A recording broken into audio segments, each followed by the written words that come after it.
Well, hi, welcome to ChessBase Workshop. I'm Steve Lopez. Thank you for joining us on this lovely day. We have the third in a series of videos on the player key, the player index in ChessBase 11. The last two videos we talked about the player index.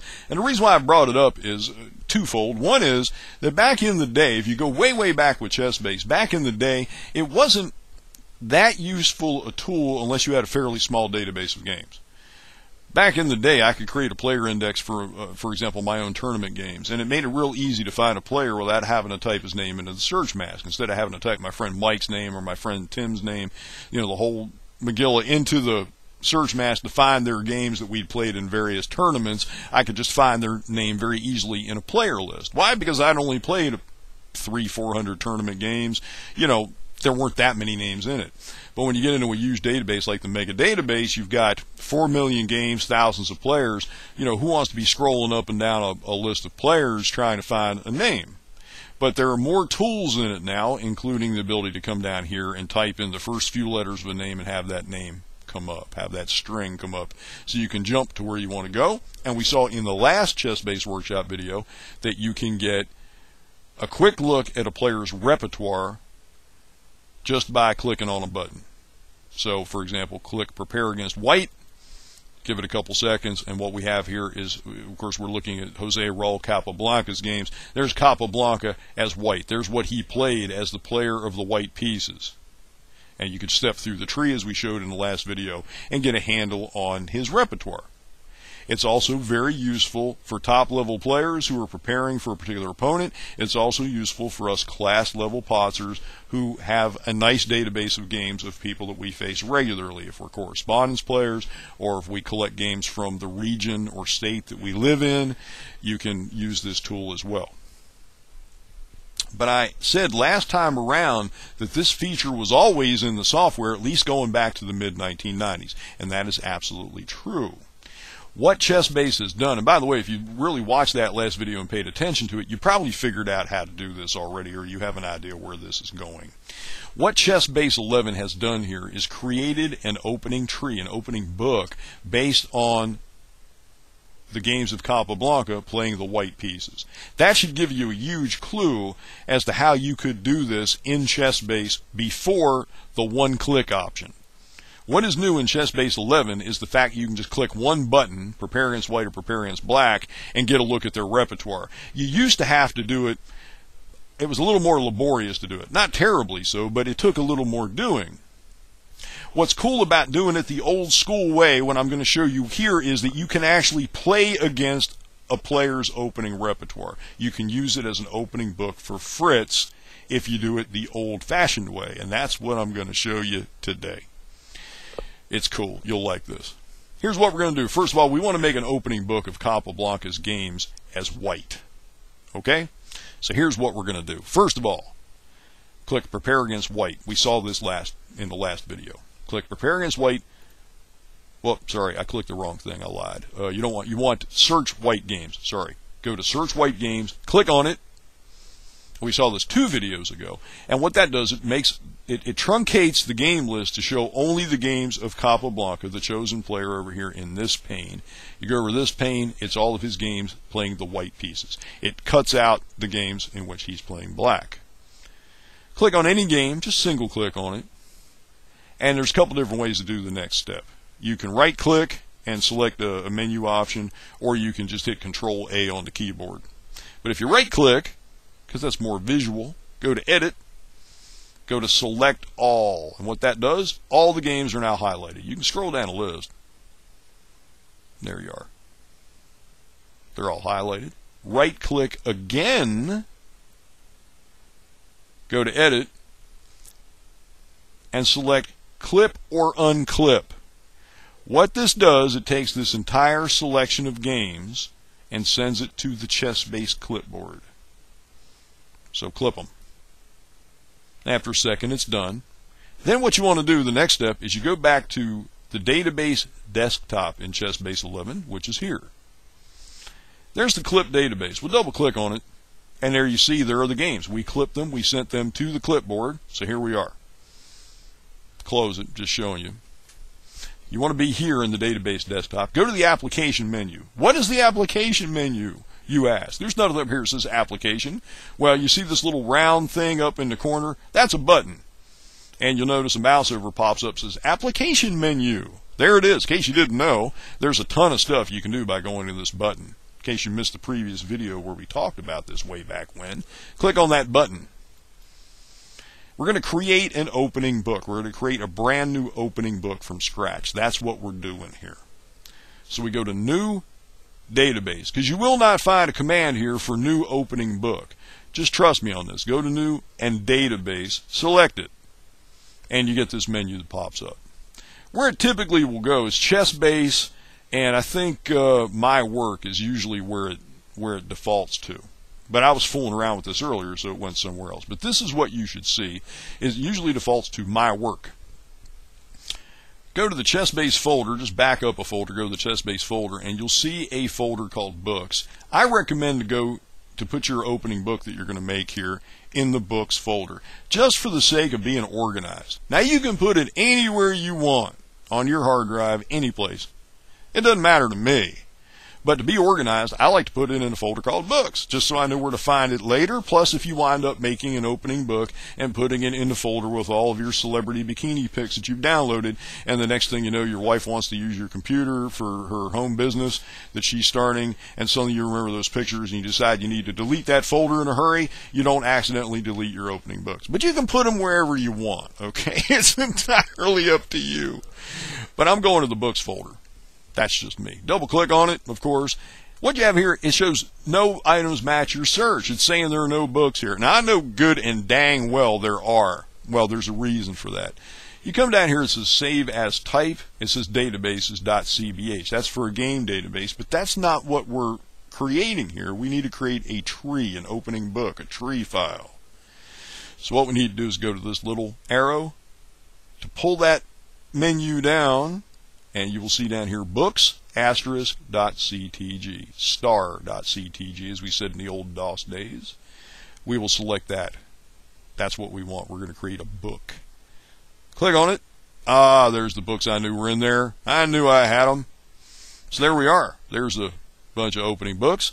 Notice that we have a default name of newdatabase.ctg. Well, we don't want to call it new database. We want something a little more relevant, something that we know what it is.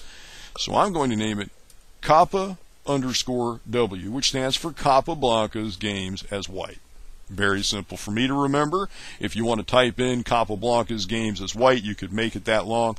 But you need to remember something, and that is the ChessBase doesn't like spaces and file names. I've had some strange things happen where if I wanted to make it say Kappa space W, ChessBase don't like that. So use underscores instead of spaces. And click Create New. And look, there's a little bonsai tree that says kappaw.ctg. Now, if I want to, I can right-click, select Properties, change this to say Capablanca. Sorry, I don't have my glasses on. Capablanca as White. Click OK, and that's what it says, Capablanca as White. If you double click on that tree, by the way, you're going to find that there's nothing there. It's an empty tree. There are no games in it. We haven't put any games in it yet.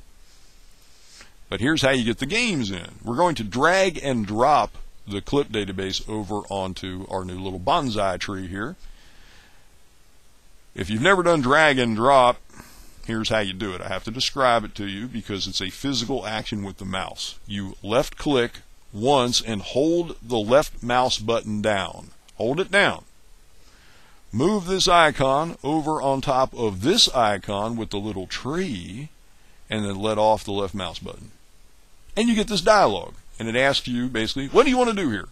Let me explain this dialog to you. It takes a little bit of explaining. Games, of course, there were 789 games of Kappa playing White, so that's easy enough. We want them all. Length refers to the length implies half moves. So the default is 20, meaning your opening book will be 10 moves long. 10 moves for white, 10 moves for black. I like it to be a little bit longer. It just kind of depends. But I bump it up. I'm going to make it 24. It'll be a 12-move opening book. 12 moves for white, 12 moves for black. Just remember that length refers to plies, not moves. If you make it a low number, you say, I only want 10 moves, and you make that a 10, you're going to have a very short opening book. It's going to cut off after 5 moves. Speaking of cutting off, that's what these 2 radio buttons are here for. Absolute length, if I click that, it means that every single variation in the opening tree will be exactly 24 plies, aka 12 moves long. Unless a game ended sooner, obviously, in which case the line won't be that long. ECO relative length, in a nutshell, basically means that main lines will go out to 12 moves, weird side lines will likely be cut off. Weird, seldom played, odd sidelines will be cut off, truncated earlier, so they may only last 6, 7, 8 moves instead of a full 12 moves. Because I'm creating an opening book based on a player's repertoire, I probably want absolute length. It's up to you. It's your opening book. You can do what you want with it. But for me, I'm going to go absolute length. I want every line to end at move 12. So I'm going to go with absolute length. The other thing, and this is crucial for this particular operation, we're creating an opening book based on a particular player's games, in this case Capablanca playing the white pieces. We do not want to check include variations, and I'll tell you why. If we go back and look at that list of games of Capablanca as white, we will notice that I'm not going to do it now, but I'll tell you, I noticed this before, there are a bunch of annotated games there. There are quite a few. In fact, Gary Kasparov annotated some of them. If it's an annotated game, it's very likely to include variations by other players that are put in there as an example. Here's how Alekhine did it instead of Capablanca, so here's an Alekhine, variation of the way he played it. You don't want the variations because it's going to pull in games by other players. It's going to kind of corrupt the idea of this database. It's going to kind of pollute the notion. You're not going to be playing just Capablanca's games as white. You're going to have other people in there as well. So leave include variations unchecked when you're doing this. Okay? Click OK. When you're done, what I've got here is I'm going to have 789 games merged into an opening tree.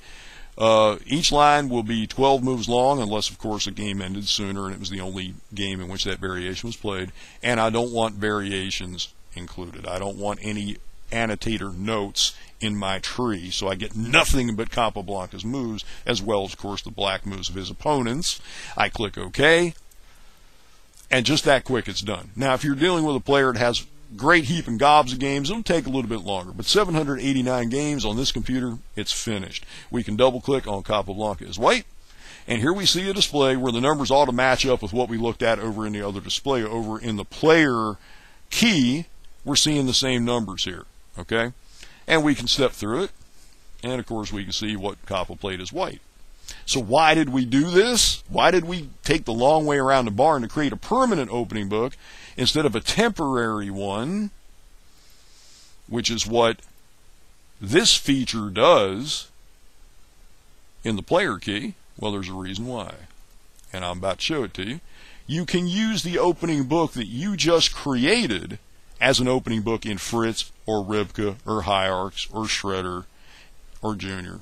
Any of the ChessBase produced playing programs, even older versions, if you got some stuff kicking around from back in the day, like Zap Chess or Chess Tiger, any ChessBase playing program that uses the CTG format opening books, not the old FBKs, but the newer CTG format, and by newer I mean, within the last 10, 12 years, what's it been? It's been quite a while. You can use this opening book. How do you load it in Fritz? Well, let's go to Fritz and find out. We're going to click Fritz12. I've already fired it up, so I've got the main chessboard screen in Fritz. You're probably way ahead of me here. Click the application menu. Only this time, instead of clicking new, we're going to click open and go to openings book. And there's our folder with all of our opening books, just the way we saw it in ChessBase 11 a minute ago. And there's my CapaW.ctg. We'll double click on it, and we're ready to play. Now, there's already a game loaded, by the way. A previous game I just played one move of messing around. So you want new game. Control F, as you recall, will flip the chessboard. Well, of course, the last time I played, I had to black pieces at the bottom. But if you start like this and you're playing against Kappa as white, you know, it's Kappa's white repertoire, you're going to want to play black. So hit Control F on the keyboard to flip the board around. And there's items up here that'll do the same thing. Control F will get you there. And then to start the game, all you got to do is hit the space bar. And I'm not going to sit here and play a game. But all you got to do is hit the space bar. The program will go into Kappa's repertoire as white and pull out one of Kappa's moves from his repertoire. It'll pop it out there on the board, and you're playing. And basically, as long as you're making moves that are in that opening book, Fritz won't light up down here and start doing stuff. It'll just crack out moves. But as soon as you make a move that takes the program out of book, as soon as you make a move that Kappa did not see in his career, you'll see Fritz start thinking. This will open up down here. The engine pane will start to cook and show you that the software, the Fritz12 engine itself, or whatever engine you're playing, is actually generating a move at that point. That's how you know you've left opening book. Now, why is that significant? Well, I'll tell you why. There's a bunch of different things you can do with this. We've been using this for years. The ability to create an opening book goes the whole way back to ChessBase for Windows, aka ChessBase 5. It came out in 1994. So we've been able to do this now for going on 20 years. About at this point, 17 years. This ability has been in the software. Prior to that, we had an in-house program. Only we had it, that's why it's called in-house, that allowed us to do it. And those of you that go the whole way back to the DOS days with an American chess-based vendor will remember ChessBase University, which was a series of instructional discs. And on ChessBase University, the very first disc in the series, we had opening books based on the repertoires of famous American chess players. We had Morphy, Marshall, Reshevsky, Fischer, and we had Capablanca. Apparently we annexed Cuba just for the purpose of that particular instructional disc, and Kappa's games are on there as well, just as you see it here. And you could load an opening book and play against the repertoire of a particular master or grandmaster. And people thought it was really cool, and I've written about this several times, and every time I wrote an article about this, I would get a ton of email from people saying, that is the coolest thing! It is, it's neat. You could put together an opening repertoire for Garry Kasparov as white, and you could play the black pieces against Kasparov's repertoire. Whoever, I mean, pick a player. As long as you've got enough games to create a decent opening book, you can do this kind of thing. Now, it's interesting to do this for Capablanca, for example. Number one, for historical purposes. I can just look at his repertoire by clicking on the opening book tab and looking at the moves and looking at the statistics. And as a writer, as a chess historian, that's an interesting thing for me to do. It's also just cool. You can sit here and play a game and in your mind just pretend you're playing against Capablanca. That's cool too. But think about this for a minute. You can also do this with your own games. Create an opening book of your games where you're playing the white pieces, load that opening book, play against Fritz with you playing black, and you know what you can find out, and I've done this, and it's an eye-opener, you can actually find holes in your own opening repertoire by playing as the other player against yourself, against your own openings. That's another use for this. There's a bunch of stuff you can do here. So try it, think about it, find ways to use it. If you think of something really cool that I haven't mentioned, write to me, let me know. I'm not hard to find. I'm all over the internet all the time. Write to me, let me know. And I'll be happy to talk about it in a later ChessBase workshop if I get some really cool suggestions and ideas. But there's a lot of things you can do with this. It's actually, it's kind of mind-boggling that you can create an opening book out of any set of games, but to do it based on a player, most people make opening books, you know, based on an opening. I'm going to pick the Smith-Morra Gambit, or, you know, whatever the opening happens to be, the Caro-Kann exchange variation, whatever it is, you know. But doing it by a player is just cool because you can sit there and pick apart another player's opening repertoire. And you can do it by practicing against it in Fritz, which is what makes this long way around the barn, this longer procedure of making a permanent opening book based on a player's repertoire, a bit different from just going here to the tab that says, you know, the button that says prepare against white, and have the software just cook up an opening repertoire on the fly. This isn't permanently saved. It's just there until you close the window, and then the files go away and it's vapor again. It goes back to the ether. But by going the long way around and creating a permanent opening book that you can load into Fritz, as we see here, you can continue to play against that repertoire of a particular player. You can do it with any player you have a bunch of games of, living or dead, and as I said, you can even create an opening repertoire of your own games as white or black, and play against it and try to find flaws and deficiencies in your own opening repertoire. I've done it, and it's an eye-opener. I found some interesting, curious things about my own opening play, that there were basically some holes that needed patched, and that's how I found them, by using an opening book of my own games, not only looking at statistics, but also playing essentially against myself using the Fritz software. It's a cool thing to do. We're going to look at more of this the next time around at ChessBase Workshop. The player key, the player index. More things you can do with it. We'll look at it next time around. Till then, please do have fun.